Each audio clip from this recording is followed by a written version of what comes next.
This is The Power of Thought, by Henry Thomas Hamblin. Introduction. You are the architect of your own life, it is yours to make or to mar. By the power of thoughts you are you building aright? The power of thought, as Emerson says, is a spiritual power. It is the greatest power that man has at his disposal. The world today is in its present state simply as a result of mankind's collective thinking. Each nation is in its present state of either peace and prosperity, or poverty, murder and anarchy, simply as a result of its thinking as a nation, and each individual is what he is, and his life is what it is, and his circumstances are what they are, simply as results of his thoughts.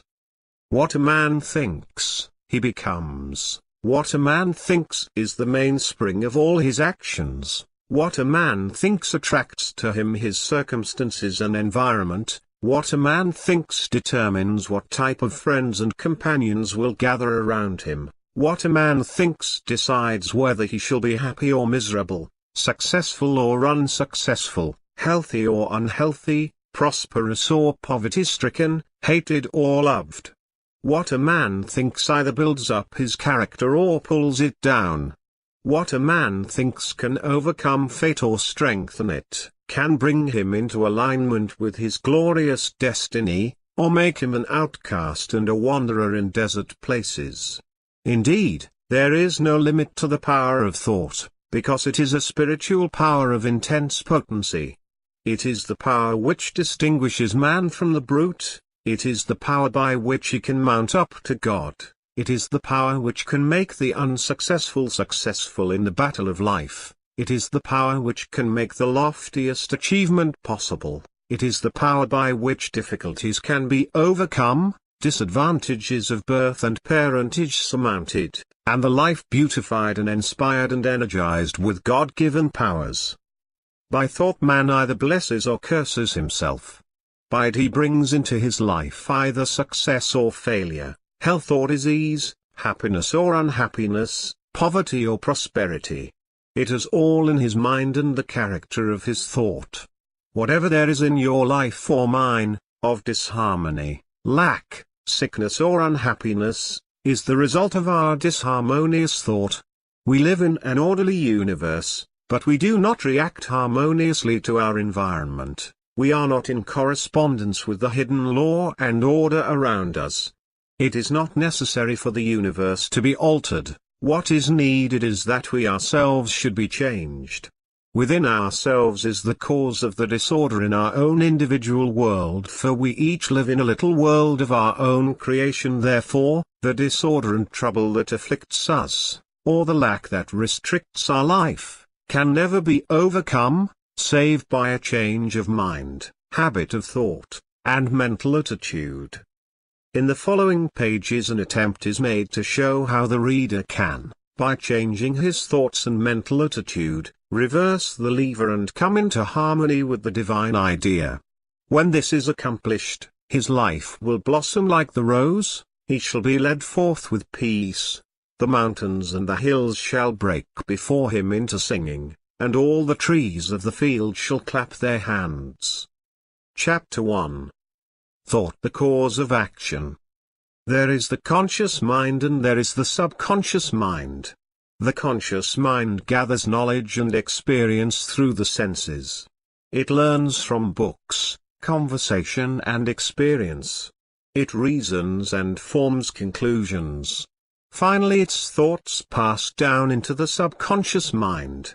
The subconscious mind is the mind of action. It is responsible for all that we do. It is the seat of memory and of instinct. It is a reservoir of tremendous power, it is of extraordinary intelligence, it carries out all the complicated processes within the body, which make life possible. The wisest and most learned of men cannot begin to fathom its wonderful powers. But in spite of this we know enough about its manner of working to enable us to control it, and by controlling it, we control our actions, and by controlling our actions we shape our life, and overcome what is called fate. The subconscious mind, although so wonderfully intelligent and possessed of such extraordinary powers, acts entirely upon suggestion. That is to say, it follows blindly and faithfully the thoughts that are sent down into it. Therefore upon our thoughts depends what sort of actions are brought forth.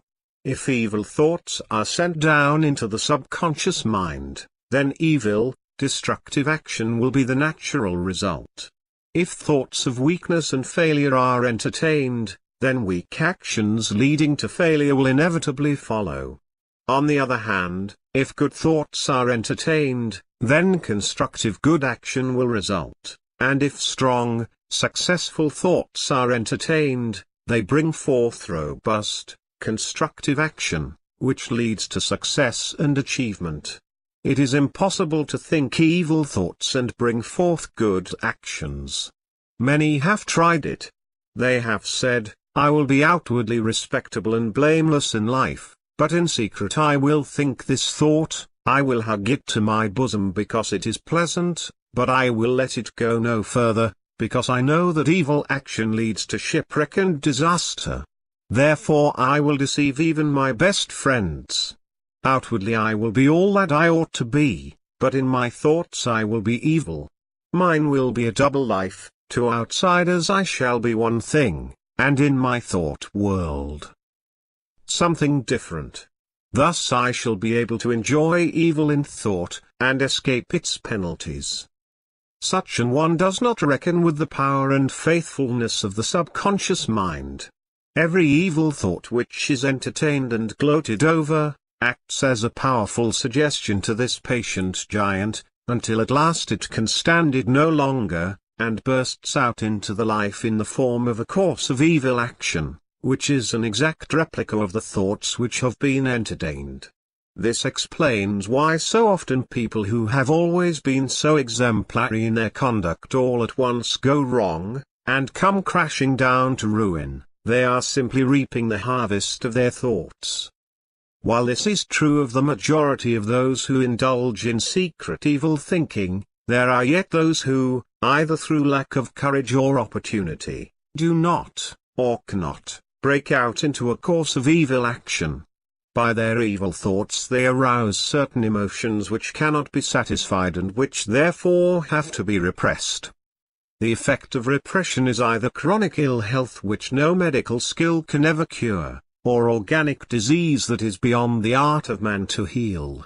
The reader must not imagine, however, that everyone who suffers in this way has been guilty of evil thinking, but the practice is certainly one of the ways by which some people can, and do, literally destroy themselves. This example is merely given as an illustration of the effect of evil thinking, and most people have seen evidences of it amongst their friends and relations. Most of my readers will doubtless be above this kind of thinking, but the same law acts with every kind of thought that is sent down into the subconscious mind. There are two kinds of thought, viz. Constructive and destructive, sometimes called positive and negative.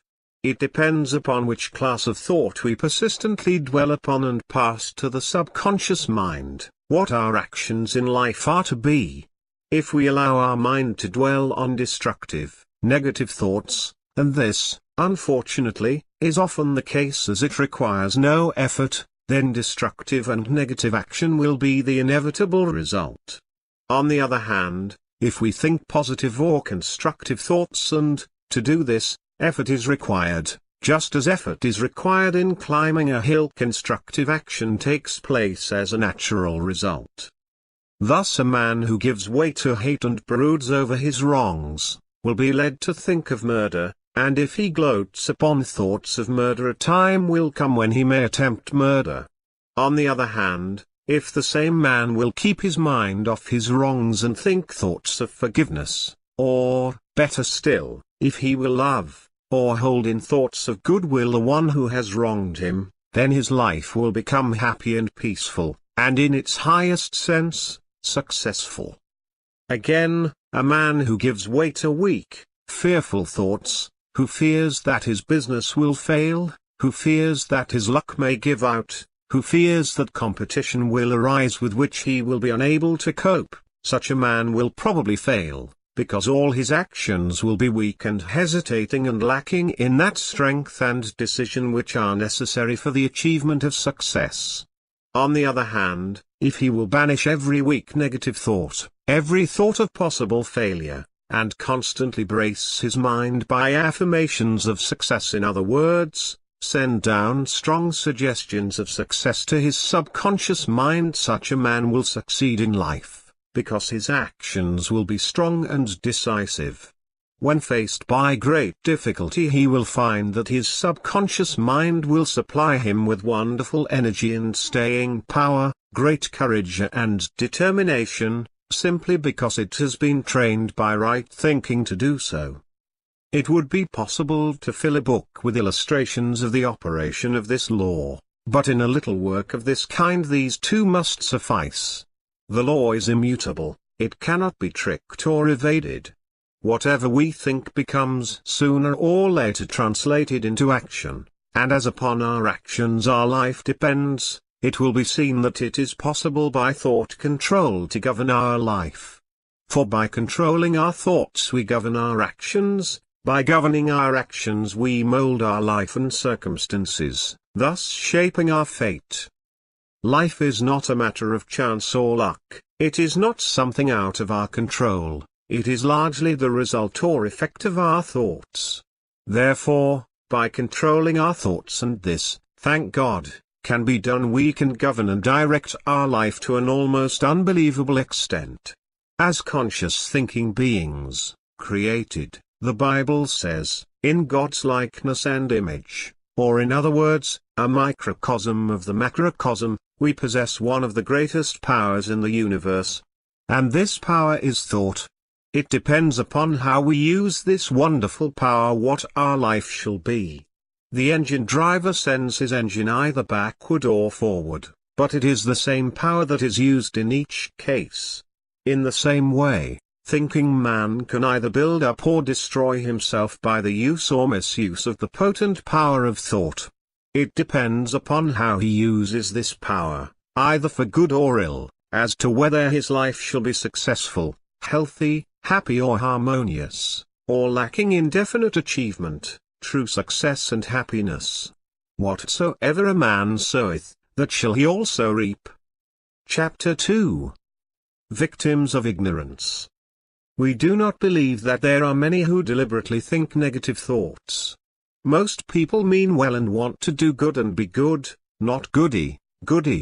But, nevertheless, most of us are wrong thinkers, more or less, and this is due, so we firmly believe, mainly to ignorance.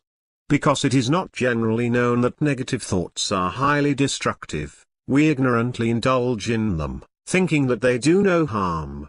Actually, thoughts of impurity, anger, revenge, hate, resentment, envy, brooding over wrongs, brooding over sorrows, losses and griefs, thoughts of fear, failure, weakness, penury, sickness, disease, decay, mortality and death, are all highly destructive.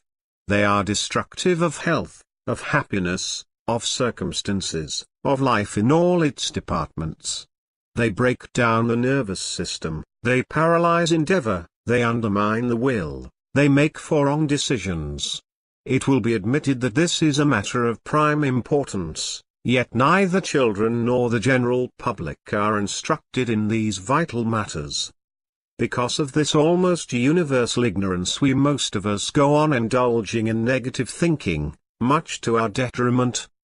How many of us, for instance, realize that it is thought that kills and not lack of food in most cases of death through alleged starvation? If a person cannot get food to eat, he dies in a very few days, as a rule. Yet a person who fasts voluntarily in order to cure himself of some organic disease can do so, if the fast is wisely undertaken, for 40 or even more days, not only without injury, but with greatly beneficial results. Why is it that in the former case a few days compulsory fast ends in death, while a voluntary fast of 6 weeks or so results only in good? The answer is of course that it is the state of the mind and the character of the thoughts that kill, and not the lack of food. Again, after a few days' starvation a person is generally in a state of great weakness and prostration. Yet one who submits himself to a voluntary fast generally continues his work, and it is only at the later stages that he works less hard than usual. The certain reverend gentleman who recently fasted for 40 or 50 days, particulars of which were given in our daily newspapers, not only carried on his usual duties, but, in addition, wrote a book on a subject requiring great concentration and mental effort. Contrast all this with the state of a starving man, who, after a few days, is reduced to a condition of collapse and exhaustion, quickly followed by death, and we see how great is the power of mind and thought. In the case of the starving man, he thinks that he is dying because he has no food, and consequently very soon does die. The fasting man thinks that by fasting he is improving his health, and his health is improved in consequence, even to the overcoming of incurable, so-called, organic disease. There have been reported in the papers lately many cases of important people undergoing, voluntarily, a long fast, and by so doing winning their way to health. But this is not new by any means. To my knowledge this method of cure was quite well known in certain circles a quarter of a century, or more ago, but its mental aspect does not seem to have been appreciated at its true value. There is no reason why a starving man, if he was well nourished at the commencement, should not live as long as a fasting man, and he would do so if he could only control his thoughts and think in the same way that a fasting man thinks. But first of all he would have to be convinced that fasting is beneficial to health, and this would not be easy, for ignorance and prejudice die hard. Also, because man is prone to look to the future with anxiety, he would probably be consumed with worry, fearing that he would be unable to obtain food after his compulsory fast had got beyond the beneficial stage or limit. But the fact remains that it is not the absence of food that kills a starving man, so much as his state of mind. It is his fear thoughts that kill him, just as it is the thoughts and expectation of cure that keep the fasting man alive and maintain his strength and ability to work. It must not be assumed from these few remarks that I am in favor of promiscuous fasting, for an ill-considered fast might do a great deal of harm. Fasting in some cases is beneficial, but it should be taken under experienced supervision. There is also much ignorance on another point, which is the possibility of controlling thought. It is not generally known that our thoughts can be controlled and regulated in much the same way that a London policeman controls and regulates the traffic. He holds up a hand and instantly the traffic behind him stops, allowing vehicles from across street to pass instead. Our thoughts can be controlled and regulated in much the same manner. Undesirable, destructive thoughts can be arrested, while other thoughts of a desirable and constructive character can be encouraged. People say, "You can't help thinking these thoughts, can you?" They take it for granted that one cannot control one's thoughts. They do not realize that it is possible deliberately to change the subject as regards one's thoughts, in the same way that one changes the topic of conversation. We all of us change the subject of conversation when it becomes distasteful to us, but how many of us change the subject of our thoughts in the same deliberate manner, by the exercise of our will? Yet it can be done, almost as easily, if we will only do it, instead of thinking and saying that it cannot be done. Not only is it possible to change the subject of our thoughts, but it is also possible to refrain from thinking altogether. Both are accomplishments of the highest possible value and they can be acquired only by practice and self-training, but, even the weakest of us can acquire them if we are quietly persistent. We do not need to be clever, or greatly gifted, or out of the ordinary. Indeed, we may be very much under the average in mental gifts, willpower and intellectual endowments, yet, if we are quietly persistent, we can learn to overcome our thoughts, in course of time. And when we become master of our thoughts, we become master of ourselves. And when we become master of ourselves, we become master of life itself, not by opposing the discipline of its experiences, but by dealing with them in the best possible manner, maintaining a calm and steadfast mind, a quiet faith and an unflinching spirit. Chapter 3. Victims of Suggestion. We are all victims, more or less, of suggestion. Strong-minded and unscrupulous people deliberately influence others by suggestion, in order to take advantage of them. Counsel in court says to a witness, "I suggest to you," and then follows a suggestion that may be both untrue and unfair, yet it may so overwhelm or confuse a witness as to destroy the value of his evidence. Thus does a strong mind dominate a weaker by force of will and suggestion.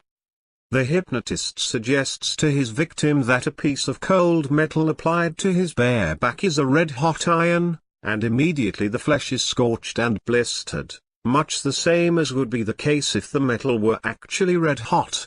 Or he may suggest to his victim that a cup of paraffin is a cup of lemonade, and he, the victim, will then drink it, evidently enjoying it and thinking it to be lemonade. Thus in these and many other ways does the hypnotist show how powerful suggestion is. In one of Dr. Schofield's books, I think it is, a tale is told of two well-known physicians who, in order to prove the power of suggestion, beckoned to a man in a restaurant and then told him that he was seriously ill and ought to be in bed.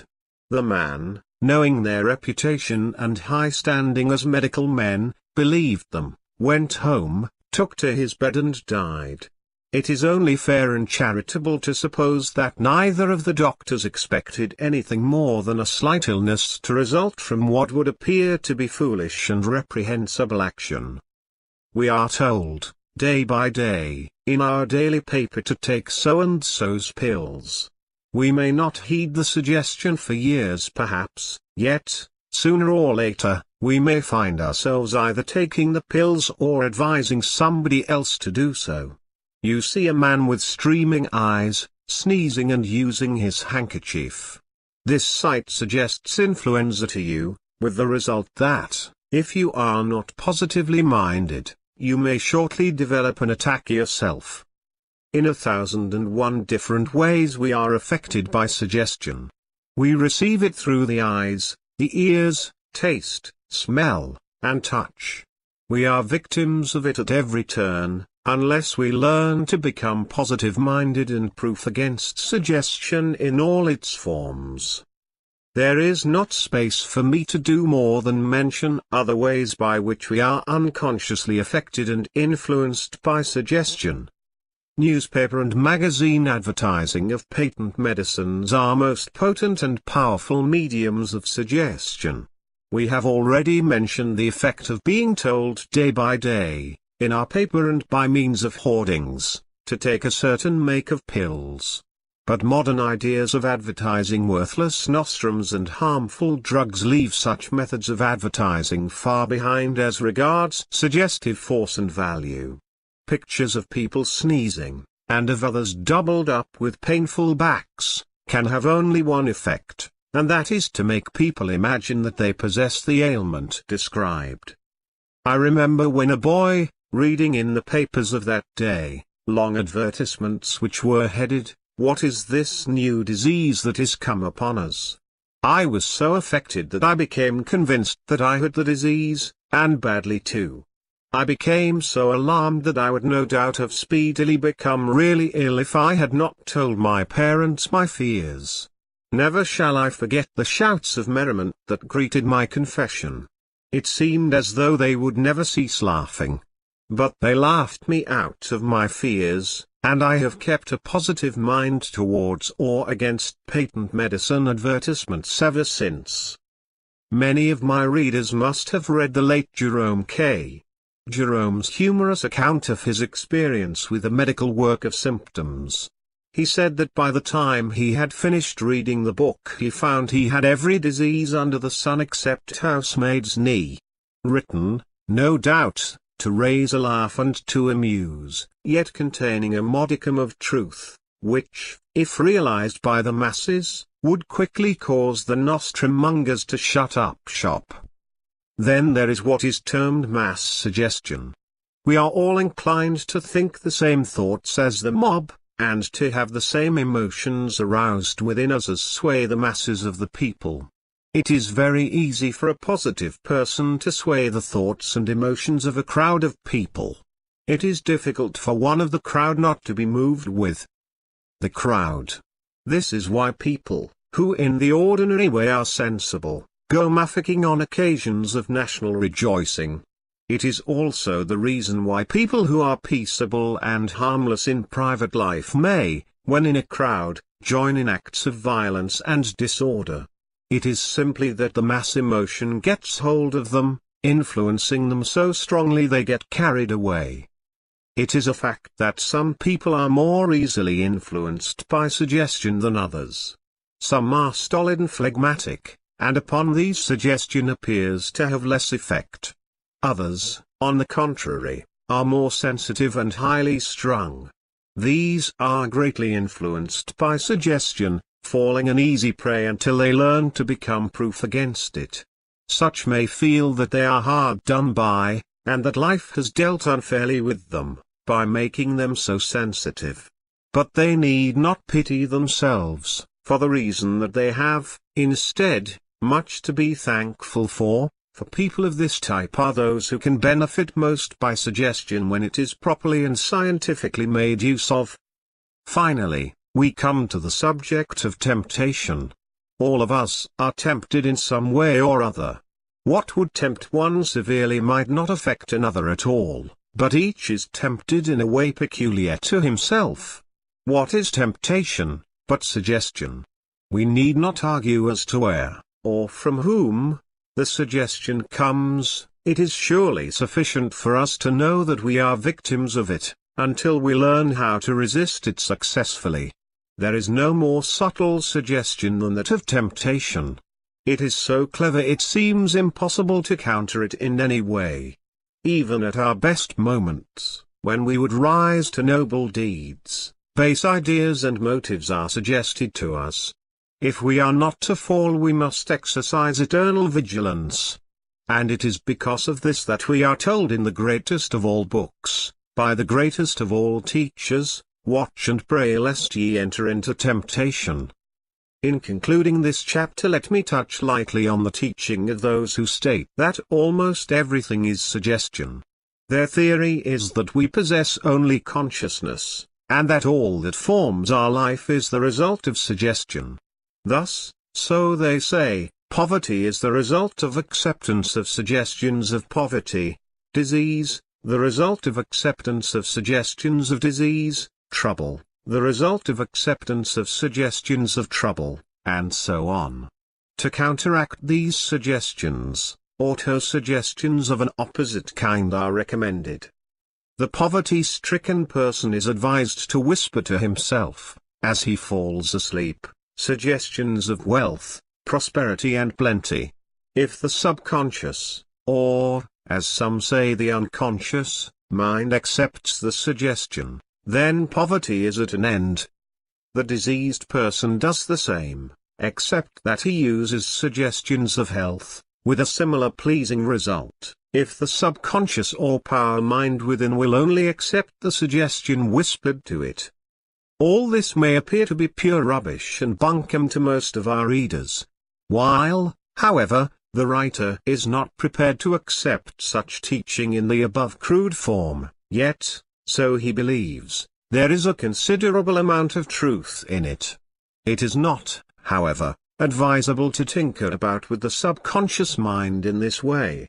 Many today are suffering from the effects of unwise experiments made without knowledge or experience. Chapter 4. The Secret of Overcoming. Molding and shaping life like clay in the hands of the potter.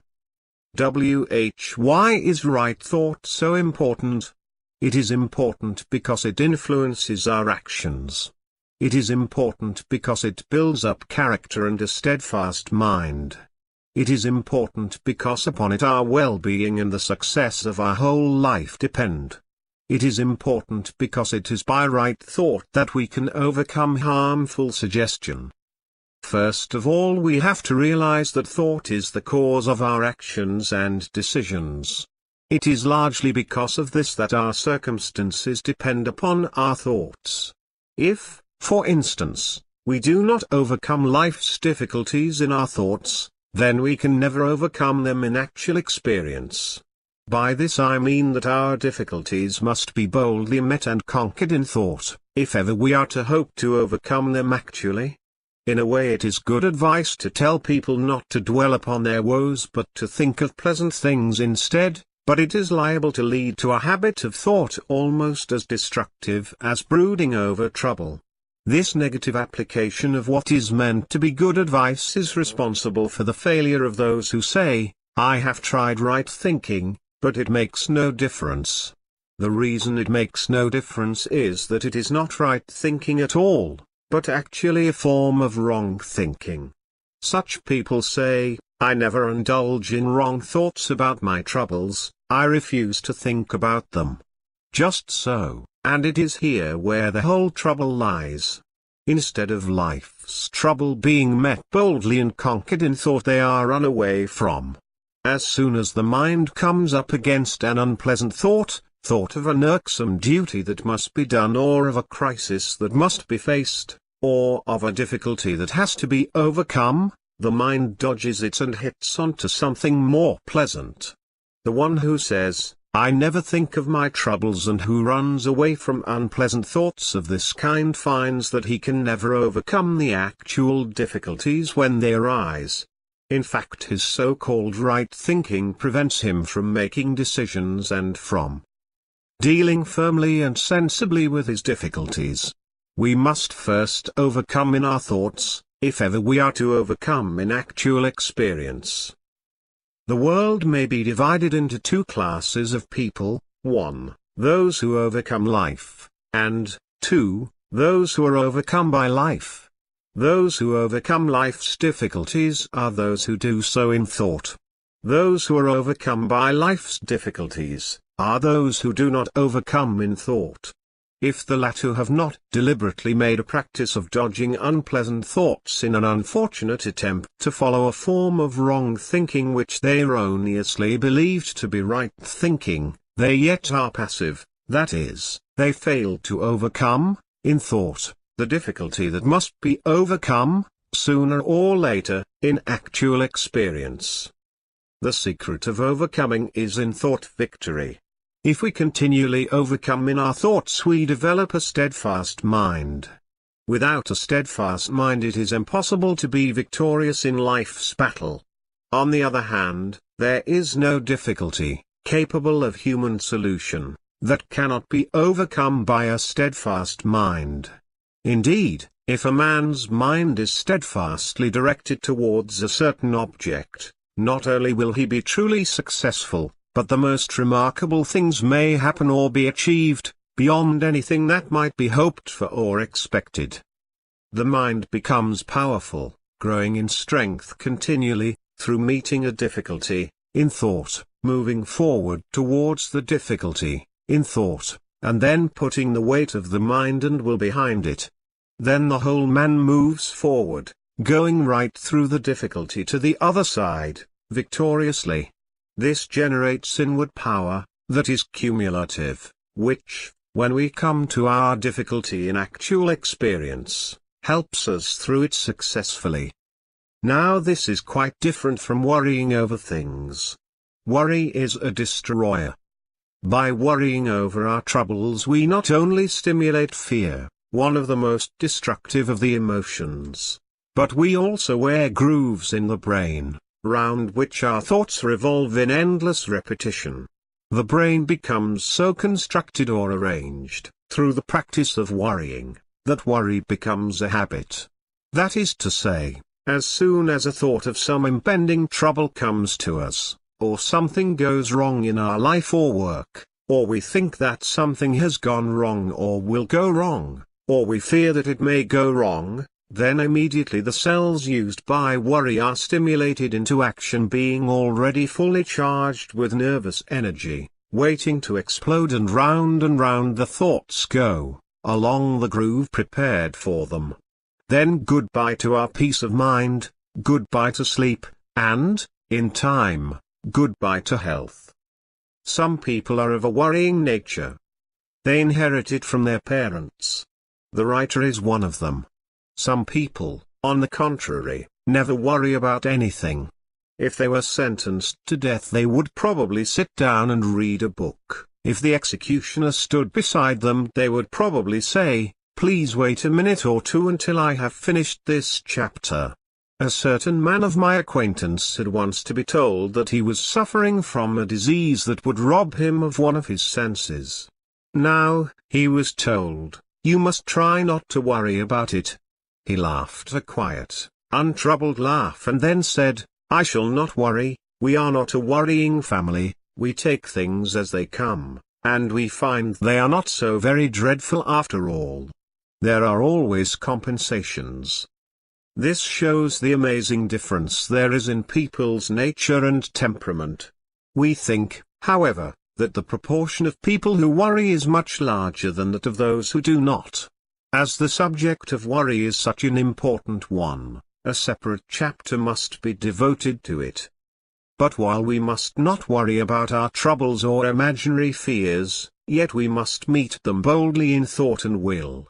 On no account must we run away from them, for there probably is nothing more negative and destructive than this. Those who refuse to face their difficulties and who keep on dodging the issue are, generally speaking, the greatest of warriors. Avoiding the issue in thought increases the trouble, therefore there is really more about which to worry. At the risk of repeating myself, I must again point out this most vital and important truth that we must overcome in thought. The teaching that bids you merely to dismiss your trouble from your mind and think of pleasant things, or to indulge in a daydreaming, can be positively followed, but as usually applied is quite negative. When applied in a negative way, it weakens the will, robs one of initiative, and destroys one's power to decide and act. Instead of avoiding the issue, whenever the thought of the impending trouble or difficulty rises into consciousness, we should meet it boldly, affirming our ability to overcome it and be victorious. If, every time the thought arises, it is met with an affirmation of power, overcoming and victory, then when the time arrives to meet the difficulty in actual experience, we find that we have ample power to overcome and go victoriously through the experience. We find ourselves steadfast in mind and possessed of a reserve of power that surprises us. Meeting thoughts of failure, difficulty or fear in this way has an effect upon the subconscious mind. It receives a definite lead and realizes what is expected of it. Being a faithful servant, it does not fail us. These affirmations may be of various kinds and must of necessity vary according to the type of person using them. To one, no affirmation that is not scriptural and devotional in character can be of any assistance. To another, a religious type of affirmation would not be helpful, but a more psychological form might be satisfactory. Each must choose that form that appeals to him. One who starts with a psychological form of affirmation may finally adopt a religious or devotional one. The form that appeals to one at the present time is the right one at the present time. When, therefore, the religiously minded person encounters a thought of difficulty, trial or fear, he can meet it boldly with the counter-thought or affirmation, "I can do all things through Christ who strengtheneth me, therefore I will go right through this trouble in the power of Christ which is mine to use now and always." At the same time he can picture himself going through his difficulty with a push, being carried along by invisible powers. In course of time a mental habit is formed of meeting all difficulties and fears mentally with a victorious push. Instead of running away from them in thought, they are met, naturally and habitually, by a feeling of victorious push. One who does this becomes very strong, steadfast, persevering, persistent and big in character. Another type may not be able to use the religious form of affirmation, but he may use something similar but in a different form. He may meet the thought of trouble or fear by merely repeating the words, success, victory, overcoming, at the same time picturing himself going through his trouble or difficulty triumphantly, sustained and strengthened by powers he does not understand, but which well up within him. Through cultivating this habit of mind, the life becomes greatly changed, simply because the character is improved out of all knowledge. Instead of life's difficulties overwhelming him, the student overcomes them. When he has achieved this victory, he finds fresh fields to conquer, new and beautiful vistas opening before him. He finds that he can mold and shape his character, and by this means, mold and shape his life. Some people think in the form of mental pictures. The nature of their life and the character of their circumstances depend upon the character of their mental pictures. Therefore, if they are those of trouble, failure, etc., they should be reversed into their positive opposite. Some people are naturally given to negative mental picturing. When they think of quarter day, they picture themselves as unable to pay their rent, and the awful consequences, such as forced sale, eviction, and so on. When they think of business, if a proprietor, they see a picture of bankruptcy, and of themselves in the court, being cross-examined by the official receiver. If they belong to the employed classes, they picture themselves as out of work, homeless, one of the thousands vainly seeking employment, and suffering all the ills and discomforts that such a position entails. If they see an accident, they picture themselves as a victim, all mangled by the roadside. If they see or read of a hospital, they mentally see themselves as an inmate, undergoing a fearful operation, or saying goodbye to their weeping relatives, as they pass on to a less terrible world. Unfortunately, allowing such mental pictures to occupy the mind is liable to attract to them the very conditions that they fear and visualize. Therefore, it is of the utmost importance that all such negative mental pictures should be reversed into their positive opposites. By this means, not only are the evil effects of such harmful picturings avoided, but the very opposite states are made possible in one's experience. If instead these mental pictures of failure, poverty, disaster, accident, disease and death are transmuted into pictures of success, prosperity, health, protection from danger and a happy old age, then these desirable states tend to manifest in the life, in place of the undesirable ones which might have appeared otherwise. For instance, if instead of seeing a mental picture of eviction, or of being sold up as a result of not being able to pay the rent, a mental picture is persisted in of rent paid, a comfortable home, with no care, then this happy state of affairs is likely to manifest much more so than would otherwise be the case. As mental picturing is probably the most powerful form of thinking, too much importance can hardly be paid to its right cultivation. The effect of such cultivation is to bring about a state of positive mindedness, a most desirable condition. It also builds up character, making us strong where once we were weak, and able to achieve many things which we were before quite unable to undertake. Chapter 5. Creators of our own evil? Do we live in an evil universe, and are we the victims of a malicious and unkind fate? Or do we live in an orderly universe whose underlying principle is helpfulness or love?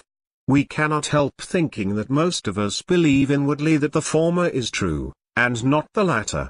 It is because of this that we harbor subconscious fears, it is because of this that we are pessimists, although outwardly we may appear to be the reverse. Who can tell what direful effects are caused by this inward pessimism?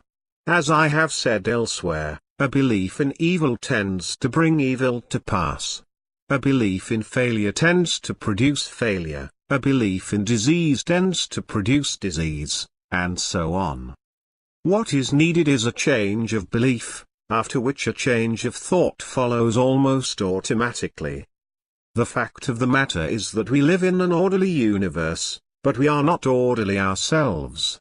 We are not in correspondence with our true environment. Our true environment is an orderly and perfect universe. The hidden law of life is love or cooperation. Reinheimer the biologist teaches that all through nature, in both plant and animal, health and progress follow when this law of cooperation is obeyed, and that disease and disorder follow its violation. That is, when predatory or parasitic practices are followed, instead of those of service and cooperation.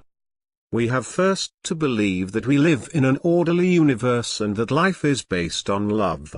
We have, also, to believe and acknowledge that the cause of our own evil, or the disorder in our life, is to be found in ourself. The truth of the whole matter is that we are not in harmony with life and we are not living in obedience to its fundamental law. Harmony, peace, true success, and a carefree life are possible only to the extent that we come into correspondence with life, with the orderly universe in which we live, and work in conformity with the law of life and the universe which is love, or cooperative helpfulness. There will come a time, so Isaiah the prophet tells us, when this law will be universally observed, when the lion shall eat the same food as the ox, and when they shall not hurt nor destroy in all my holy mountain, for the earth shall be full of the knowledge of the Lord even as the waters cover the sea. This ideal state may be a long way ahead, but we who know the truth can put it into practice here and now. By so doing we cannot fail to bring harmony and peace into our life, such as cannot be described. We can thank heaven every day that we live in an orderly universe, we can pray every day that we may be brought into correspondence with it, we can think and act every day according to its underlying principle or law of cooperation and helpful service. Our first thought in every circumstance of life will be, not what can I get out of it, but how much can I help? This, of course, is foolishness according to worldly standards, but it is really the highest wisdom and it leads to the attainment of a life of true harmony, satisfaction and peace. There was once a wise man, who lived in a certain small town and to whom many came for advice and information. One day a newcomer to the town went to the wise man and said, "What sort of people are they who live here?" The wise man replied by asking, "What sort of people? Were they in the town you come from?" The newcomer replied, "Oh, they were a miserable lot, unfriendly, mean, unneighborly and most difficult to live with." "Well," said the wise man, "you will find them just the same here." Presently another newcomer came to the wise man, asking the same question, "What sort of people are they who live here?" The old man again replied by asking, "What were the people like in the town you come from?" "Oh," the second newcomer replied, "they were a splendid people, kind, friendly, and full of goodness. I was sorry to leave them." "Then," said the wise man, "you will find them just the same here." Rather an exaggeration, you may think, but it contains a great truth. Our individual world, for we each live in a little world of our own, is a reflection of our thought life. We people it with hate and discord, or love and harmony, according to our thoughts. Our life is filled with evil to the extent that we fail to harmonize with the divine order which is the only reality. Life is essentially good, although it may contain many disappointments and many blows. Many of these, however, are of our own creation. Do we not reap, in middle and old age, the fruits of the errors or sins of our youth? Life is good, although a moulder of character. If we harmonize with it, bearing willingly its disciplines, we avoid much misery and trouble. In other words, we cease creating our own evil. Chapter 6. Right thought and a right attitude. The basis of success and prosperity. Those who succeed possess a certain type of mind. It is true that they have ambition, vision and driving power, capacity for work, and a strong will. Also they never spare themselves, and, in addition, they seize each opportunity when it comes. But their principal cause of success is their type of thinking. They think in terms of success and achievement, abundance and prosperity. The life tends, in course of time, to express the type of thought habitually dwelt upon. If we think consistently in terms of success and prosperity, then, sooner or later, we express these things to a greater or lesser degree in our life. That is to say, according to our ability, we achieve the greatest success possible in our case. We cannot all be at the top of the tree, but we can each rise to the best position for which our particular genius fits us. Except in the case of those peculiar people who think they can do anything and everything, whereas they can do nothing properly, we can all accomplish much more than we could ever believe possible. There are abilities hidden within us that are undreamed of. Our capabilities seem to increase as our responsibilities grow greater. Life calls on us for higher achievement, and lo, the power and ability are forthcoming, in a way that is surprising to ourselves and, probably, still more so to our friends. I have purposely conversed with a great number of unsuccessful people. By unsuccessful people I mean those who, though sober and hardworking and who want to get on, always sink to the bottom, no matter how much one may help them, and in spite of splendid opportunities put in their way. In all of them I have found the same type of thought habit. They think in terms of penury and failure. Because of this, all their actions and decisions, unknown to themselves, are of such a kind as to bring about penurious conditions and failure. Men of equal abilities are not equally successful. One may appear to be lucky, while the other may appear to be most unlucky, but I am convinced that the cause of the difference is to be found in the mind. The one has a fixed idea of success and achievement which acts as a center around which his thoughts, both conscious and subconscious, revolve, while the other has a fixed idea or fear of failure, around which his thoughts continually turn. The one is energized and inspired to successful achievement, while the other's efforts are undermined and his energy is sapped by a hidden idea or fear of failure and ruin. Now, while it is true that one may be born with a successful type of mind, while another may inherit a failure type, yet it does not necessarily follow that the latter must always remain a failure. His type of mind can be changed. In order that this may be accomplished, he does not have to enlist the services of an expensive mental specialist or practitioner. He does it himself, by a change of thought. By changing his thought he gradually transforms the fixed idea of failure into one of success. The attitude of the mind is changed and the thoughts are trained to flow in a new direction. This, in time, changes the whole man, so that he rises like a cork in water. Instead of sinking like a stone, he comes to what to him is the top of his profession, or calling, instead of gravitating to the bottom. He finds that there is plenty of room at the top, simply because so few ever use their mind in a constructive way. He becomes one of the favored few, simply because he uses his mind as a creative instrument and not merely for the purpose of doing routine work. It must not be forgotten that true success is based on service. It is only by our cooperative help of the world that we can ever find happiness, and this is in itself true success. Money and fame are useless if they fail to bring happiness and satisfaction. Service and cooperative helpfulness bring the truest and most lasting success. Combined with efficiency, they make us indispensable in our particular branch or calling. Sooner or later, quality of character tells its own story. Those who rise rapidly, laughing at such things as service, integrity, etc., generally go down later in ruin and dishonor. Therefore, our thoughts should be not merely of success and achievement, but of service and helpfulness.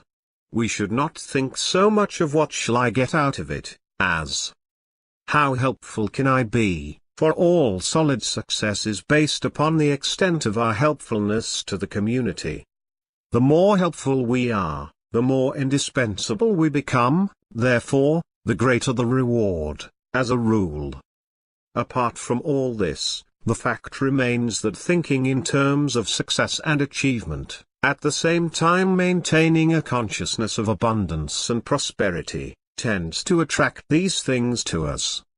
The mind is creative to a degree undreamed of by most people, and our thoughts attract things to us after their kind, opportunities for achievement and more abundant circumstances on the one hand, or failure and lack on the other.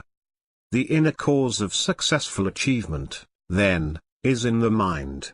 Instead of allowing it to wander anywhere it pleases, we have to train it to think constructively.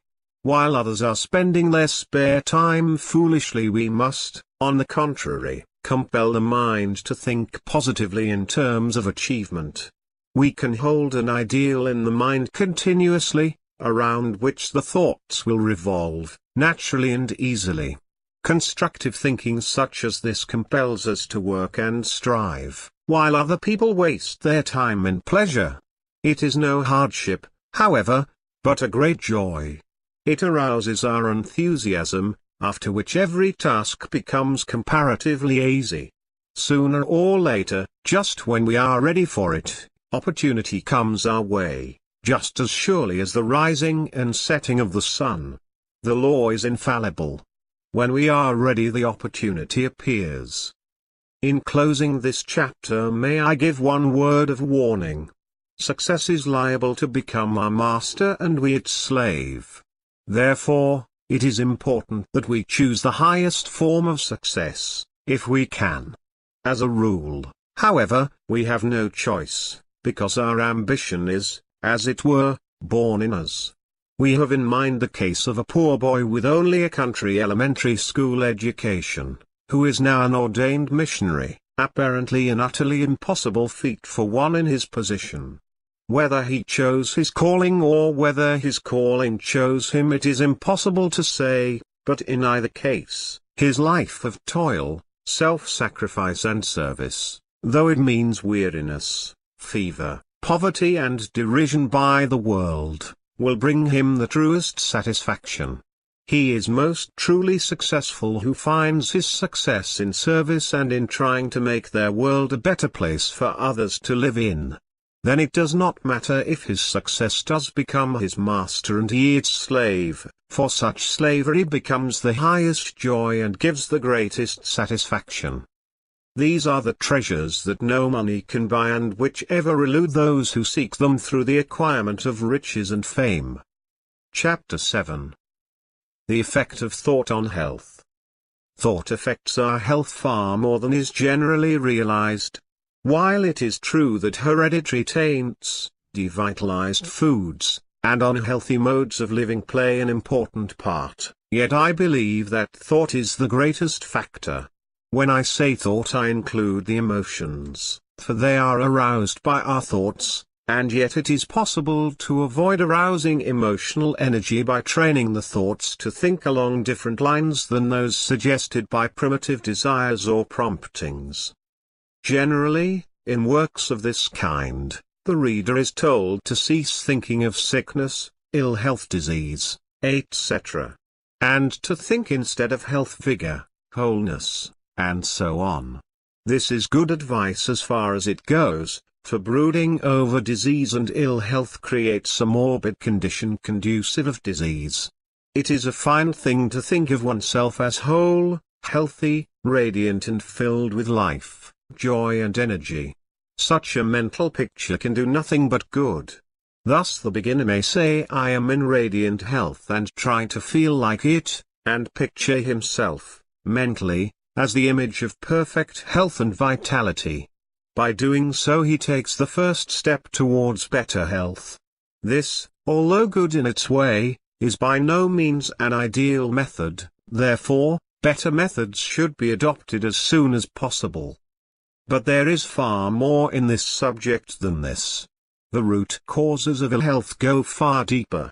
In this little work we cannot go into a profound study of the underlying cause of all disease and disorder, but we can mention 2 or 3 that are fundamental and of the utmost importance. It must first be understood that health is a state of normality, that is, it is normal to be well, and abnormal to be unwell. There are 3 emotional states that rob us of health. They are, 1, sensuality, 2, resentment, and 3, anxiety. They can be overcome or neutralized by cultivating the habit of thinking thoughts of 1, purity, 2, goodwill, including forgiveness and seeing the other fellow's point of view, and 3, rest. 1. Although medical works seem to attribute most disease to syphilis and syphilitic taints, yet we think that one of the principal causes of ill health, if not of disease, is impurity in thought, or the indulgence in sensual thought, in thoughts of amativeness and similar things. The evils of sensual conduct are bad enough, but we believe that the evil effects of indulging in sensual or amative thoughts are equally grave and far-reaching. The evil, from a health, as distinct from a purely moral, point of view, is that such thoughts arouse desire, and this, in turn, generates emotional energy. This energy has to be repressed, and this is probably the cause of much bodily disorder. Now, to repress or stamp upon all natural desires as something wicked and unclean is not the best way of dealing with the difficulty. This generally makes matters worse. The only perfect way is to think above or beyond these things. We must reason with ourselves, pointing out that there is really nothing in sensuality, that it is the biggest fraud possible, and that as far as the high love of the sexes is concerned, if this cannot be ours, then beyond it all are things more important. Every young man knows that it is far better to rise early, either to do some work, or to go for a bathe, than to lie in bed thinking sensual thoughts. Must it not be better also for a spinster to rise early and do some gardening or engage in whatever hobby in which she may be interested, than to lie in bed thinking of the pure love that can never be hers? It is the same with the thoughts. The boundaries of our mind must be extended. We must think above and beyond the things of sense and emotion, no matter how good, in their highest form, they may be, to the greater and more spacious things that are possible. Surely it is better to think of snow-capped mountains, of deeds of heroism, of lives of self-sacrifice, of the great universe, of the eternal verities, of God's great plan for man, of our voyage of discovery through time and space, than the things which arouse sexual emotion, mere amative feelings, or hopeless longing. Yes, 1,000 times, not only from a moral, intellectual and spiritual point of view, but from the standpoint of health. Instead of repressing thoughts of a sex origin, we must think above them and beyond them. By so doing, we transmute the life forces into higher intellectual and spiritual powers. Instead of repressing or wasting the force of life and our emotional nervous energy, we use it in higher service. Thus we become not only healthier and stronger, but nobler and greater, both in mind and character. We also become capable of greater endurance and far higher achievement. 2. Thoughts of goodwill and forgiveness are both healing and preventive of ill health. Hate, vexation, the nursing of grudges, cherishing dislikes and prejudices, thoughts of venom, and revenge, all these are health destroyers, as also are anger, rage, passion, and similar feelings. In place of these it is possible to cultivate thoughts of goodwill, forgiveness, mercy, non-resistance to evil done to us. All these generate health currents. They also help to keep away disease and ill health, simply because they bring us into harmony with the underlying motif of life. Most of us have doubtless got a long way past the hating stage. We may, it is true, have no desire either to hate or to injure anyone, but have we given up all our little grudges and resentments? Probably not. We may have forgotten them, but they still lie buried, smouldering away in the caverns of the mind, causing disharmony, which is translated into outward sickness or disorder. 3. We do not think that any medical man will disagree with us when we state that care, strain, worry, grief, anxiety, and similar states of mind are the underlying, or at least the contributory cause of many grave diseases. Many serious ailments appear after a period of strain, anxiety and suspense. Even diseases due primarily to alcoholic and other excesses are precipitated by mental worry or shock. In spite of the patient's excesses, no disease may attack them until they meet with loss, disappointment, or some anxiety or worry. Then down they go at once. But those who commit no excesses become afflicted also, in spite of their sobriety and restraint. The worry and grief, suspense and anxiety caused by an erring son, the grief and emotional upset experienced by a betrayed and deserted wife, or the long-continued financial worries of a businessman in difficulties, all these wear down the nervous system, deplete the forces and lay the system open to disease. It is not claimed that what we call science of thought, or right thinking, can enable us to avoid all the troubles of life, although many of them are self-created, and, in any case, there is still the fruit of past wrong sowing to reap, to a certain extent, but it does enable us to meet them in such a way as to prevent them from injuring us. And this is a very great gain. Two people may meet the same kind and amount of trouble. One takes it badly and becomes very ill in consequence, as well as unhappy, soured and crabbed, while the other comes through the trouble not only unharmed, but actually sweetened and refined in character. The teaching of people how to meet life so as to come triumphantly through all its experiences is the most important part of our work. There are very few doctors who do appreciate this part of our work, for they know that if a patient can rest, relax, let go and be peaceful in time of trouble, at the same time hopeful and positive in mind and thought, that such will recover quickly and be none the worse for the experience, and thus be saved from being attacked by any of the many diseases that man is liable to, when his powers of resistance, from any cause, have become lowered. Right thought then is a preventive of disease in many ways, as well as a healer, in that it brings our minds into a state of rest and peace. Fundamentally, the cause of all disorder is separateness from the divine order. If we could all become perfect and in complete alignment with the divine, then we could meet with no suffering or trouble at all. The cause of our suffering is that we are not in harmony, or correspondence, with the internal perfect divine order. God does not punish us, we punish ourselves. Or, rather, our evil punishes us. Evil is its own punishment. Being separate from the divine order accounts for it all. The prodigal son was not punished by his father. He punished himself by separating himself from his father's house and wandering in a far country. When he returned, he was forgiven and all was harmony and joy. Put into modern language, we have to return from our life of separateness in thought, desire, emotions and the affections, to the center of all life, order and harmony, and become at one with it. This means that, first, we must possess the desire to do so, and, secondly, that we must bring all our thoughts into line with the divine innermost. Such a thing would, of course, be impossible if it were not for the fact that one who aspires receives help from heaven itself. All the powers of darkness rise up to prevent us, if they can, but there is one who has been along this path before us, who was tempted in the same way, yet who won a great victory. Not I, but Christ, said St. Paul, and this is the secret of successful thought control.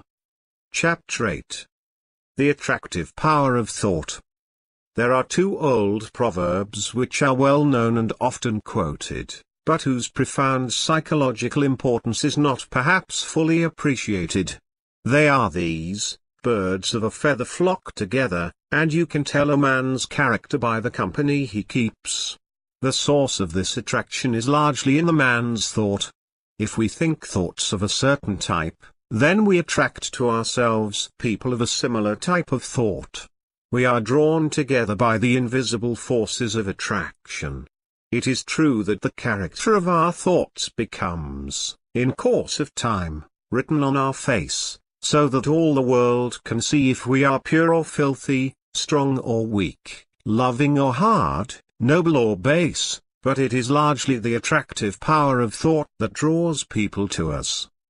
Our thoughts not only attract people to us after their kind, but they also attract other thoughts after their kind, and also opportunities and circumstances. The human mind, although in one sense it can be called creative, is more of a receptacle of thought than a generator of the same. We have, as it were, two doors to our mind, one opening to a stream of heavenly, good, beautiful, ennobling, healthful and wholesome thoughts, the other opening to a stream of undesirable, weakening, destructive thoughts. It is impossible to have both of these doors open at the same time.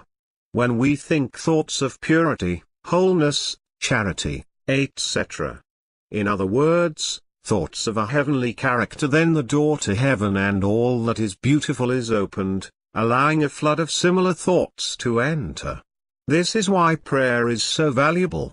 Prayer is the raising of the thought and attention, also the heart and affections, to heaven. In response there is a return flow or influx of divine life, thought and ideas. One who perseveres in this practice becomes, in course of time, so changed by this divine influx as to be heavenly minded. Then the other door leading to all that is undesirable remains shut always. During the transition stage, the door leading to evil thoughts may be burst partly open, leading to what we know as temptations. If we try to shut the door and fight the attacking forces, or thoughts, or suggestions of evil, we find that it opens even wider. The only way of dealing with the situation effectively is to raise the thoughts, attention, mind and heart to the good and heavenly reality. When our attention is fixed in this way upon reality or heaven, God or Christ, then the other door becomes shut again. The only reason for it being burst open is that our attention on the good and pure becomes weakened at times. The influx from the divine, however, continually strengthens and changes us, so that it becomes increasingly possible to keep our thoughts on a heavenly plane, and this, in turn, keeps the other door more effectively shut. The negative aspect of all this is that if we allow the door of weak or evil thought to open, the door of divine good becomes closed. Heaven, in spite of all its good intentions and desires, cannot help us if we allow out thoughts and attention to be engaged by lower things. Thus we see here the value of faith. If we raise our heart and thought above our troubles, then we open the door heavenwards, so that an influx of new life, power and good flow into us, enabling us to overcome. Directly, however, that we look down, to brood over our troubles, the door towards heaven becomes shut, while the other door is opened, thus allowing a stream of weakening destructive thoughts to enter. Thus by refusing to brood over our troubles and difficulties, and by looking in faith to heaven, and by thinking of the divine perfection or reality, we are delivered in a double way. First, the spiritual source of trouble is shut off, and second, we become opened to receive a constant stream of heavenly influences. Not only do we attract to ourselves one of the two streams of thought and influence just described, but we also create for ourselves an atmosphere, either attractive or repellent. This atmosphere, aura or personal magnetism either attracts people and opportunities, or drives them away. If two men, one with an attractive atmosphere and the other with a repellent one, were placed each in a small business and given equal opportunities, the former would do far more business than the latter, simply because he would attract customers, charm them, receive their recommendations and retain their patronage. He would make a living where the man with a repellent atmosphere would starve. The same thing would happen in any profession. A doctor, a lawyer, a clergyman, would attract a large following, if he possessed an attractive atmosphere, but would have only a scanty following if he had a repellent atmosphere. In order to create or develop an attractive atmosphere, we must feel goodwill towards those whom we meet, we must be anxious to serve and help, and we must think the right thoughts. There is no need for toadyism indeed, this should be avoided at all costs. Instead, we must remember that while it is true that we have to serve, no matter what our calling or position may be, yet we are the magnet and that others are drawn to us, not by compulsion or against their will, but by the magnetism of goodwill and inward friendliness. We must also bear in mind that we are drawing others to us not in order to serve our own selfish ends, but in order to bless them, help them and make them happier. There was once an undertaker who was so sympathetic he did more funerals than any of his competitors. His sympathy attracted people because it was real. If it had been put on, it would never have rung true and he would have been avoided as a humbug and hypocrite. He had no desire to get business with his sympathy, he would have hated the thought, but he simply could not help being sympathetic, because he had a big heart of love open to all who were in trouble. Therefore, we should attract people simply in order to bless. If it makes us prosperous, we cannot help it, our object must be to bless and serve. Now some readers will say that the teaching of this chapter is quite impossible. They will say, and rightly, that soon after a man begins to think rightly and aspire after better things he is subjected to an invasion from, apparently, all the powers of evil, and that it seems as though the floodgates of hell were let loose upon him, thus making further progress impossible. This is true enough, but there is another side to the story, which is that the one who aspires receives help from above. Every time that we look up, raising our thoughts to a higher plane, life and health, strength and blessing flow into us.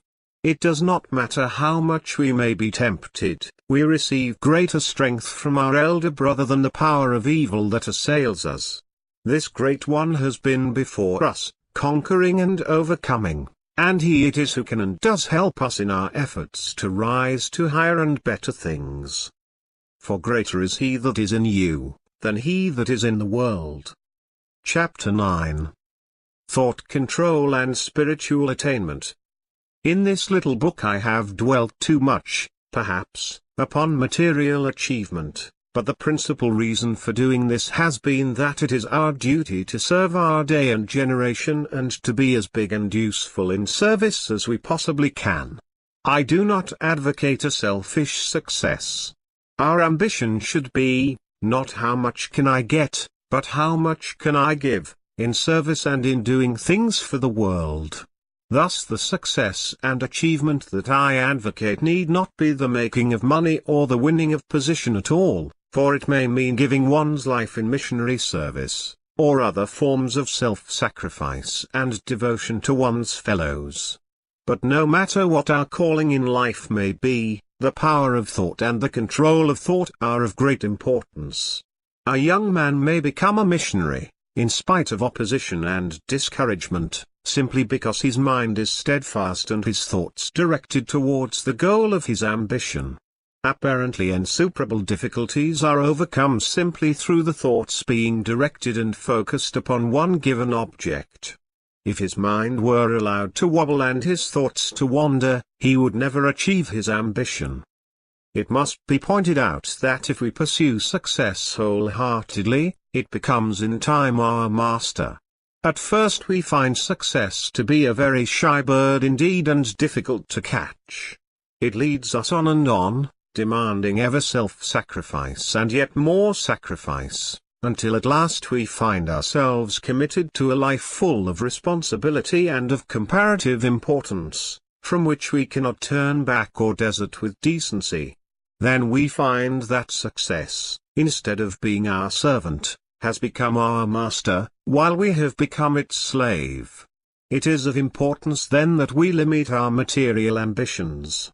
There's no reason, however, why we should limit our spiritual ambitions, for if we are successful in our quest of God, there is only joy awaiting us when we find that success has become our master and we its slave. It is not generally acknowledged that no great degree of spiritual attainment is possible without thought control, the result of thought training.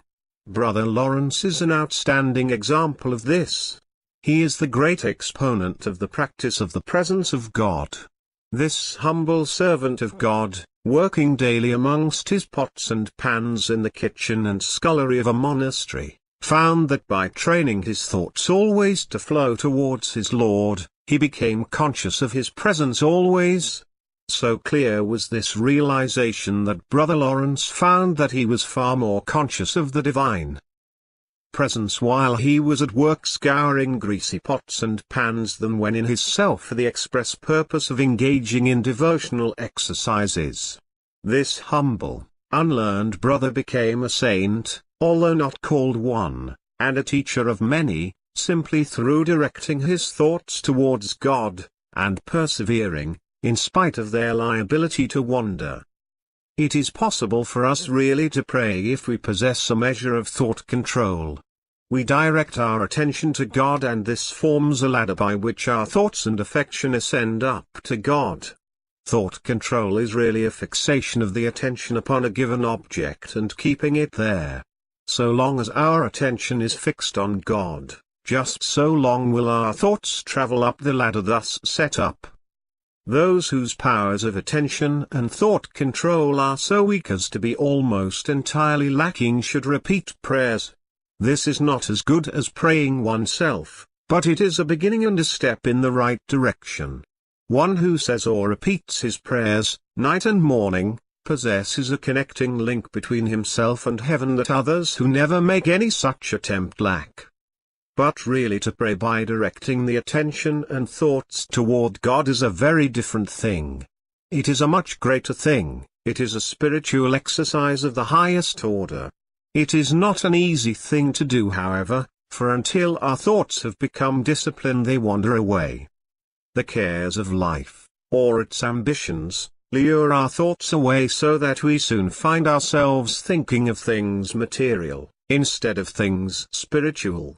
Our thoughts must, of course, be brought back again and again, until a habit is set up which then makes real prayer possible. There are many grades of real prayer. There is supplicatory prayer, there is the prayer of praise and thanksgiving, there is the prayer of meditation, there is contemplation. The last two are very advanced. They become possible only when an almost perfect degree of thought control has been developed. It is not only during times of prayer, however, that thought control is needed in the pursuit and development of spiritual faculties and powers. We need it just as much during the day when engaged in the mud and scum of things.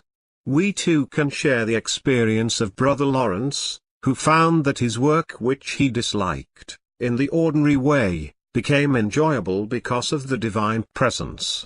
Tasks, also, which before were difficult and beyond his powers became possible of accomplishment when once he had learned to let the Lord help him with his presence.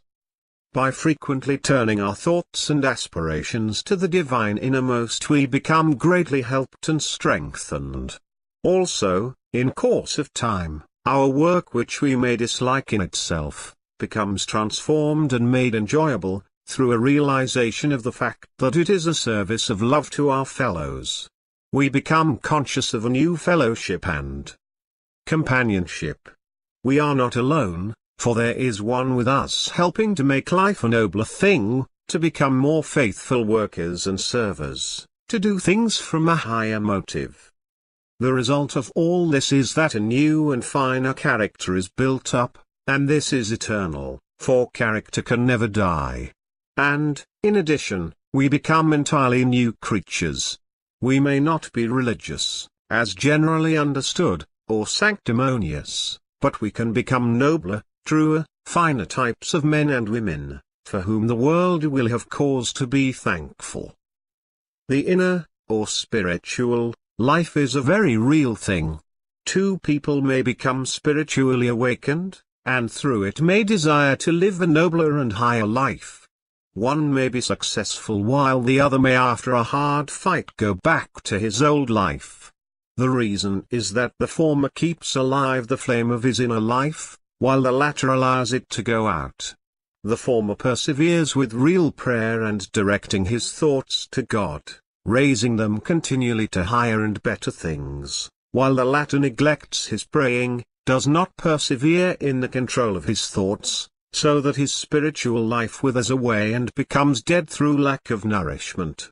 Then temptation comes in like a flood and the battle is too much for one who is not fortified by prayer. He gives in and goes back again to the same old hopeless life, simply because it does not seem possible to do anything else. The fault is not that temptation is too strong but that he cuts himself off from the one source of infinite power through his neglect of prayer, and his lack of perseverance in thought control. The importance of training the thoughts to turn away from unworthy things to the things that are noble, true, beautiful and really worthwhile is so great. Is it any wonder that I write books and publish a magazine on the subject? Chapter 10. The Overcoming of Fear. Fear is probably the cause of more of the mishaps of life than we imagine. A special protection seems to shield those who are absolutely without fear. It is a well-known fact that a dog will not attack one who is completely unafraid of him. My own limited experience of sports is that if one is entirely without fear, then the more reckless one may be, the more likely is it that one comes off without even a scratch. It is my belief that the lions in the den into which Daniel was cast were unable to hurt him, simply because he was without fear. It was only necessary for the Lord to take away entirely his fear, in order to make Daniel perfectly safe. Proof of this is to be found in the experience of missionaries. When they have faced mobs of armed cannibals, thirsting for their blood, fear has been taken away from them so utterly and completely, that to advance unarmed towards what seemed certain death was just as easy as meeting a flock of lambs, or attending a prayer meeting. In no such case was the missionary harmed. But an entire absence of fear is not only a protection from mishaps in dangerous sports, from fierce animals and murderous men, it is also a protection from infection and contagion. Napoleon visited those sick of the plague in order to show others that the disease could not affect one who feared it not. I once knew a man who used to visit smallpox and plague hospitals, but who never contracted either disease, although he used to kneel down and pray by the patients' bedsides, inhaling microbes by the million. His only safeguard was his thought. He refused to admit that the microbes could harm him.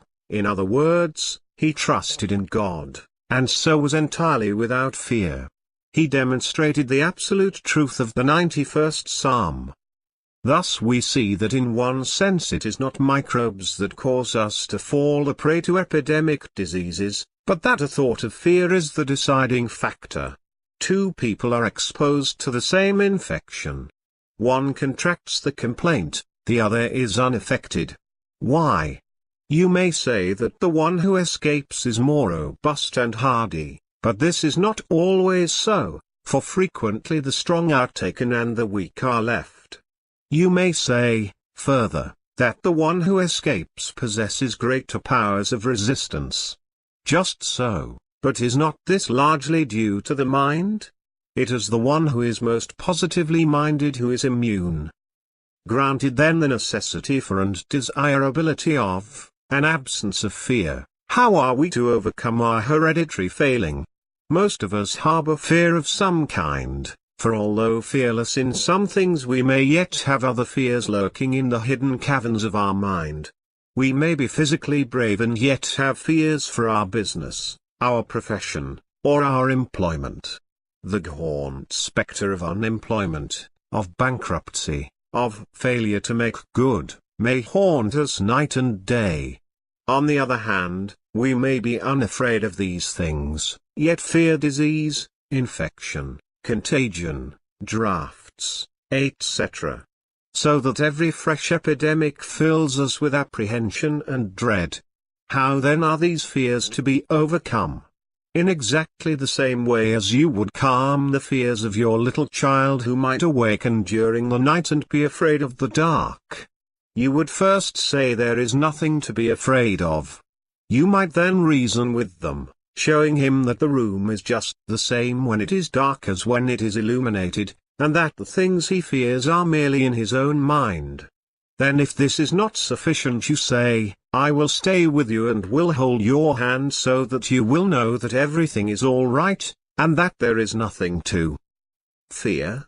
Feeling your presence with him, and being quite certain of your power and willingness to protect him, he soon falls quietly to sleep.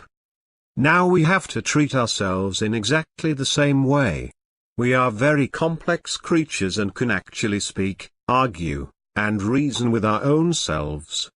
We proceed in exactly the same way as we did with our little child. First of all we say to ourselves, there is nothing in all the universe that can make me afraid. This is not a mere empty boast, it is a statement of truth. We do not mean by this that we, ourselves, are so strong that we can meet and overcome all the powers of evil. What it means is that we, having put ourselves on the side of the angels have put themselves on our side, in response, so to speak. It means we have come into alignment with the inner harmony of the universe, the divine order which nothing can destroy, and over which the forces of disorder have no power whatever. It means that behind us is all the power of hidden divine forces pushing us on to the glorious consummation designed and planned for us in the depths of the divine mind and the heart of infinite love. Therefore, we can next use the words of Edward Carpenter, all the divine forces hasten to minister to my eternal joy. While doing this we can feel and realize that it is just as we state, that there are actually divine forces behind us pushing us forward to a fuller and richer life, and raising us to higher and better things. If you find these statements or invocations too advanced, high down or fantastic for you, you can quite easily choose words of your own that will be effective in your case. But the same process should be followed. It is better first to use the negative and next the positive. But, like our imaginary little son who was afraid of the dark, we may feel the need of something more. He wanted us to stay with him and hold his hand, so that he might feel and realize that we were with him to protect and guard. In the same way we can call upon and realize the presence of the omnipotent and eternal. There is one who has overcome the world and beaten all the powers of evil, who has glorified his humanity and opened up the way for us by his own self-sacrifice, and he has said, I will not leave you, and lo, I am with you always, even unto the end. Chapter 11. Not demand, but obedience. The beginner might think, quite naturally, that having discovered the immense power of thought, all that he has to do is to make use of it according to his own sweet will. There is probably no greater error than this. It is because thought is so powerful, and its effects so far-reaching, that makes it important that we train our thoughts to correspond to the inner laws of the universe. We each form part of one complete whole. God is our Father or center and every man our brother. We are servants one of another. Until we realize this, we are out of harmony with life and the universe, not only in our actions but in our thoughts, for, if we have a wrong idea of life, then all our thoughts must naturally be wrong also. It has been said that we can conquer nature only by obeying her laws. It is equally true that we can overcome life only by obeying the laws of life.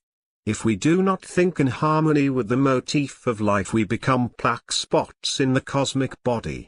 It is only when we become brothers of humanity, living in harmony with the laws of life and the great scheme of things, it is only then that we can experience harmony ourselves, and it is only then that our life can become really and truly successful, in the highest sense of the word.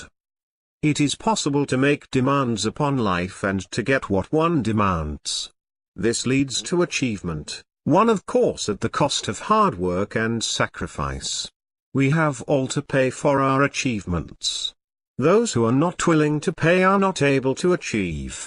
It is because achievement demands so much of us in the way of character, patience, perseverance, steadfastness, sacrifice that makes it valuable as a builder of character. To keep one's success and to remain unspoilt by it demands yet greater qualities of character than does its achievement. But all such achievement can bring neither happiness nor harmony if it is demanded from life selfishly, without any thought for others, without any thought of God. No happiness, peace or harmony can ever result from making selfish demands upon life. It is true that there is a time in our life when it seems that everything is in our own hands, and that we are master of our fate, captain of our soul. This may spur us on to achieve and conquer, and to meet with experiences that are a necessary preparation for greater things.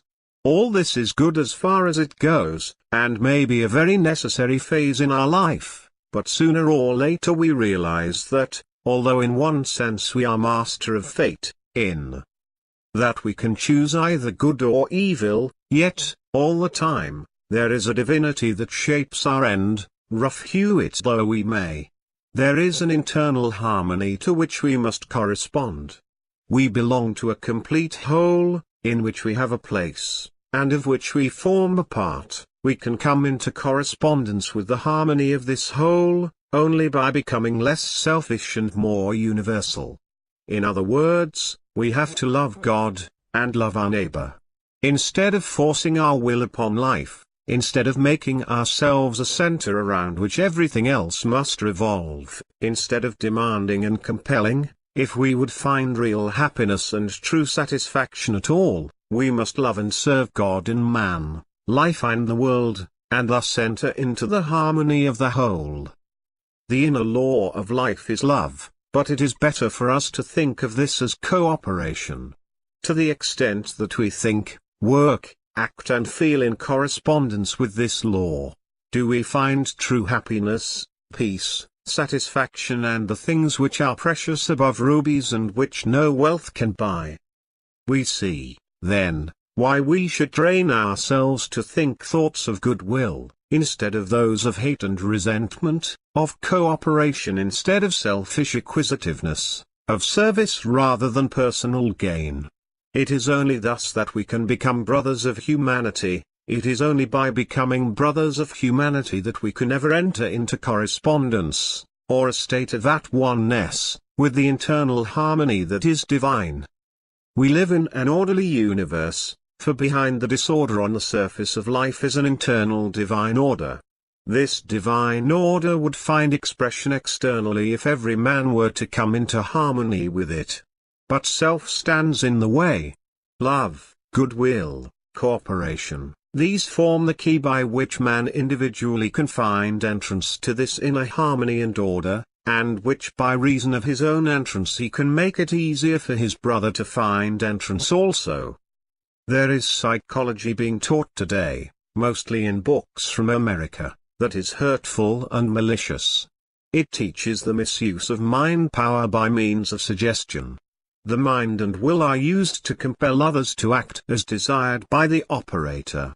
For instance, a salesman wants to get an order from a buyer of a certain house. While the latter is considering the matter, the salesman uses strong mental suggestion that the buyer should sign the order. Unless the buyer is acquainted with this sort of thing, he may be compelled to act against his better judgment. This practice of mental coercion is really criminal, although at present not legally so. It is practiced in a variety of ways, but the one who suffers most is the one who practices the method and not his victims. Nemesis awaits all who misuse their mind powers in this way. We can never work against the laws of life without suffering for it very severely. Such mental malpractice as I have described is in complete opposition to the inner law of cooperation already mentioned, therefore it brings disorder and suffering in its train. Chapter 12. First Steps. Who hath despised the day of small things? Zech. 4:10. We cannot become adepts in right thinking and thought control all at once. We all have to grow from small beginnings, gradually increasing in strength and stature. In other words, we all have to make a start in an apparently small and humble way. I say apparently advisedly, for although it may seem to be a small thing deliberately to think thoughts opposite in character to those which our feelings and natural or lower nature prompt us to think, yet it is really a big undertaking and, if we are successful, a high achievement.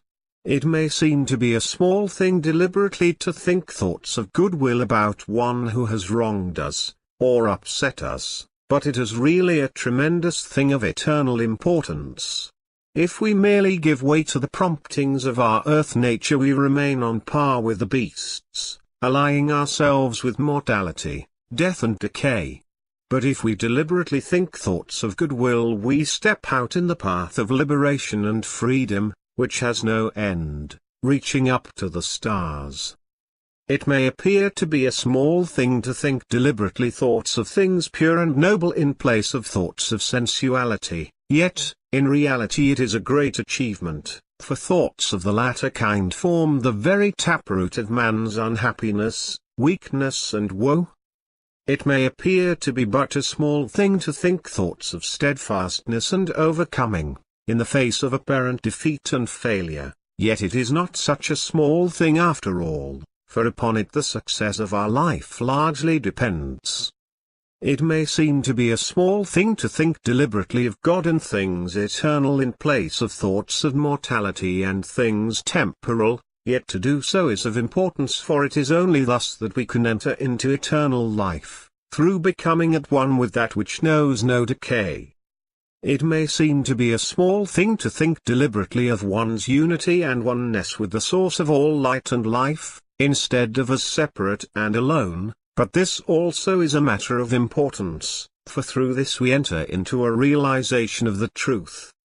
It may seem to be a small thing to think deliberately of health, wholeness and the joy of living, instead of brooding over disease, sickness and death, but the results of such thinking are far-reaching, for upon it our health largely depends, and without health it is very little we can accomplish.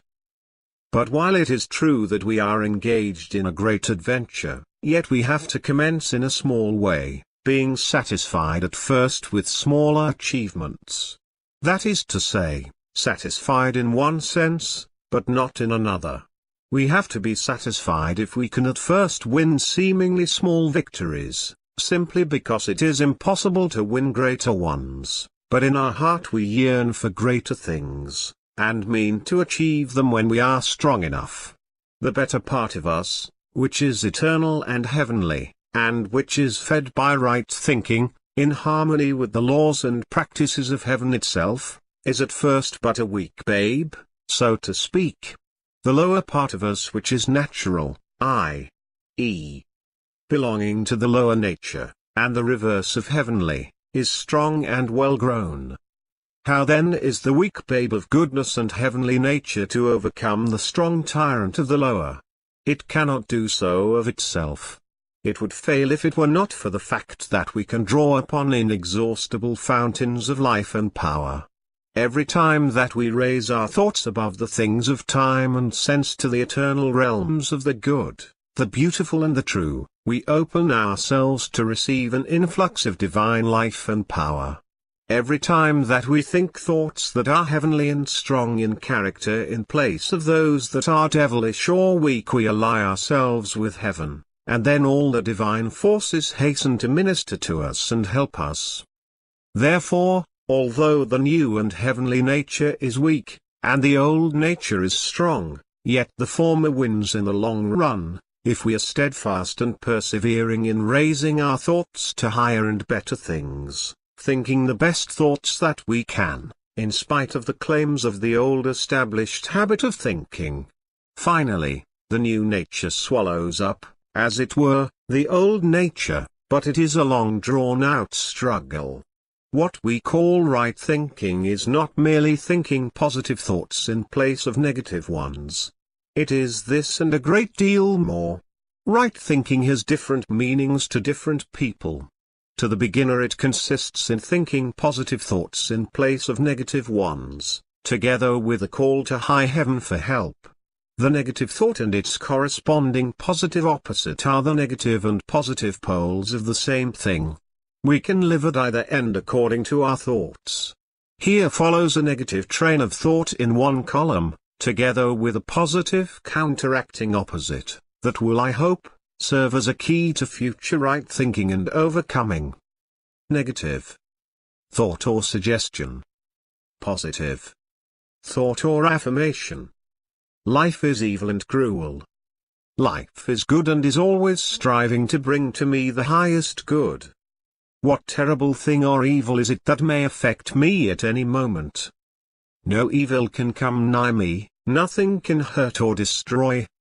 Failure, bankruptcy, loss of employment, workhouse, disease, accidents, operation, hospital, bereavement. The divine blessing rests on all my affairs, the blessing that maketh rich and addeth no sorrow. The life of God fills me with health, strength and joy of living. If you were to sit down and meditate upon the negative train of thought, especially if you were in the midst of a first-class worry, the result would be that your fears would be increased and at the best you would become depressed. If, instead, you meditate upon and affirm the sentences given in the above right-hand column, you find that you become braced and strong, ready once again for the battle of life. Not only so, but if you allow the negative train of thought to engage your attention and sink into your mind, then you allow yourself to accept the adverse suggestion, which in turn may bring the things feared into actual manifestation. If, on the other hand, you stick to and affirm the positive thoughts given in the second column, then the evil suggestion is driven out and the positive, life-giving truth is put in its place. The one who can do this becomes strong and steadfast, while the things that he affirms become, in course of time, manifest in his life and experience. A quiet time should be spent regularly every day. The last thing at night and early in the morning are good times, in meditating upon the positive thoughts given above, and upon others like them. But during the day it is equally necessary to chase away the adverse suggestion, and in this case it must be done quickly. The meditation would be far too long to be made use of in the midst of the rush and tear of everyday life. What is needed is a short affirmation that will knock the evil suggestion on the head and replace it by a positive declaration of absolute truth. Therefore we can meet the various suggestions of evil in the following manner. Suggestions of evil. Affirmations of truth. Disease, sickness, illness. God is my health. Poverty, penury. God is my abundant and everlasting supply. Failure. God is my success, or God is in me as my power to achieve. Hate, resentment. God is love in me, changing me and finding expression through me. It is no exaggeration to say that one who will put the above teaching steadily into practice will transform his life, through becoming changed for the better in himself. If our life is difficult and our environment depressing or uncongenial, it is not these that have to be changed. It is the worst possible thing for a man to pray for his life to be made easier and more comfortable. One who says, "If only my circumstances were different I could get on," perpetuates his misery and binds the chains of his bondage more closely to him. We must never pray for tasks equal to our strength, but rather for strength equal to our tasks. It is we who have to be changed, not our circumstances. We have to overcome our circumstances and limitations, by growing beyond them. When we become changed, our circumstances and environment become changed correspondingly. We can become built up in character only to the extent that we overcome in thought. This is the end of The Power of Thought, by Henry Thomas Hamblin.